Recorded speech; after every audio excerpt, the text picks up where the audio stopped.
बहुत पुरानी बात है। एक जंगल में एक गुरुकुल जिसमें बहुत सारे बच्चे पढ़ने आते थे। एक बात की बात है, गुरुजी सभी विद्यार्थियों को पढ़ा रहे थे, मगर एक विद्यार्थी ऐसा था जिसे बार बार समझाने पर भी समझ में नहीं आ रहा था। गुरुजी को बहुत तेज से गुस्सा आया और उन्होंने उस विद्यार्थी से कहा, जरा अपनी हथेली तो दिखाओ बेटा। विद्यार्थी ने हथेली गुरुजी के आगे कर दी। हथेली देखकर गुरुजी बोले, बेटा तुम घर चले जाओ, आश्रम में रहकर अपना समय व्यर्थ मत करो, तुम्हारे भाग्य में विद्या नहीं। शिष्य ने पूछा, क्यों गुरुजी?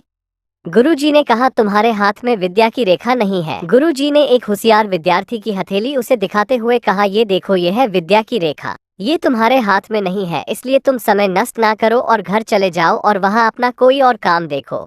ये सुनने के बाद उस विद्यार्थी ने अपने जेब से एक चाकू निकाला जिसका प्रयोग वह रोज सुबह अपनी दातुन काटने के लिए करता था। उस चाकू से उसने अपनी हाथ में एक गहरी लकीर बना दी। हाथ में खून बहने लगा। तब वो गुरुजी से बोला, मैंने अपने हाथ में विद्या की रेखा बना ली है गुरुजी।